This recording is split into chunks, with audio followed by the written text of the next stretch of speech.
নির্বাচন কমিশন একটা মানে গভীর খাদের মতো হয়ে গেছে। সেখানে আমাদের চিঠি গেলে সেটা কখনো ফেরত আসতেছে না, কিন্তু কেউ বিএনপির কোনো প্রার্থীকে শোকজ করলে চিঠিও দেওয়া লাগছে না, বিকালের মধ্যে সে উইথড্র হয়ে যাচ্ছে।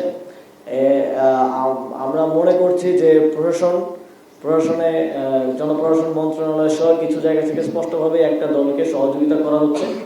নির্বাচনে তাদের বিরোধিতা নাই, বরং নিরপেক্ষ অফিসারদেরকে মাঠ থেকে সরিয়ে তাদের লেসপেন্সার অফিসারদেরকে সেখানে দায়িত্ব দেওয়া হচ্ছে, যাতে করে ইঞ্জিনিয়ারিং এর মাধ্যমে একটা নির্দিষ্ট প্রার্থীকে বিজয়ী করা যায়। আমরা গতকালকে আপনারা সবাই দেখেছেন, মিডিয়ার মাধ্যমে আমরা দেখেছি যে পঞ্চগড়ে একজন সহকারী প্রিজাইডিং অফিসার সরাসরি একটি দলের পক্ষে ভোট চাইছেন। তিনি অনেক রাজনৈতিক নেতাদের মতো চিৎকার চেঁচামেচি করে একটি দলকে ভোট দেওয়ার জন্য এবং আরেকটি দলকে ভোট না দেওয়ার জন্য বলছেন। এই যে একটু আগে যেটা বলছিলাম যে রাজনৈতিক মতাদর্শ বিবেচনা করে, রাজনৈতিক মতাদর্শ বিভিন্ন রাষ্ট্রীয় গোয়েন্দা সংস্থার তথ্যের ভিত্তিতে দেখে প্রিজাইডিং অফিসার এবং সহকারী প্রিজাইডিং অফিসারদেরকে নিয়োগ দেওয়া হচ্ছে। ফলে কিন্তু আমরা এই প্রিজাইডিং অফিসার এবং সহকারী প্রিজাইডিং অফিসারদেরকে দেখছি যে তারা ভোট চাচ্ছেন। তাদের দায়িত্ব হচ্ছে কেন্দ্রে ভোট গ্রহণটা নিরপেক্ষ একটা নির্বাচন নিশ্চিত করা। যাদের দায়িত্ব এটা, তারা যদি একটি দলের পক্ষে ভোট চান তাহলে স্পষ্টভাবেই এখন থেকেই বলে দেওয়া যায় যে যেই কেন্দ্রে সে দায়িত্বে পাচ্ছেন সেই কেন্দ্রে ভোট চুরি হবে, সেই কেন্দ্র দখল করে কিংবা সেই কেন্দ্র যোগ সাজসের মাধ্যমে সেখানে একটি নির্দিষ্ট মার্কার পক্ষে সিল মারা হবে। ভবিষ্যতে নিরাপদ, বিনিয়োগ হোক বিশ্বস্ত, আর আমার পছন্দ সল্টবে। দেখছি যে বিভিন্ন স্থানে আমরা মিডিয়ার মাধ্যমে দেখছি যে ভোটারদেরকে হুমকি দেওয়া হচ্ছে। আমরা বিএনপির একজন প্রার্থীকে বলতে শুনেছি যে ভোটারদের পেছনে গোয়েন্দা লাগানো আছে, যদি কেউ ধানের শেষ ছাড়া অন্য কোথাও একটা ভোটও যায় তাহলে তাকে আইডেন্টিফাই করা হবে এবং তার বিরুদ্ধে ব্যবস্থা গ্রহণ করা হবে।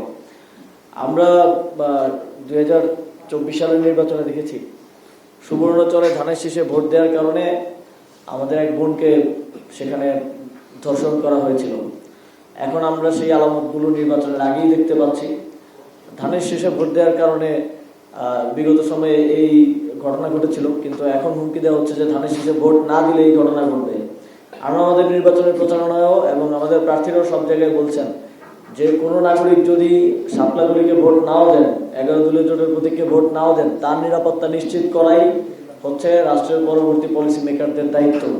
এবং আমরা সেটাই মনে করি। আমরা এই ভোট দেওয়ার অধিকারের জন্য এই গণঅভ্যুত্থান হয়েছে।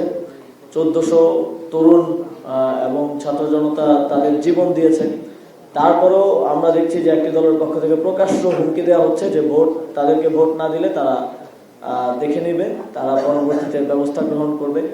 এটা তথাকথিত গণতান্ত্রিক উদারপন্থী গণতান্ত্রিক রাজনৈতিক দলের পক্ষ থেকে আসলে খুবই দুঃখজনক। এবং তারা যে শেখ হাসিনার মতোই একটি নির্বাচনের মাধ্যমে ক্ষমতায় আসতে চান, এটাই তারা এই চিন্তাই তারা প্রকাশ করছেন।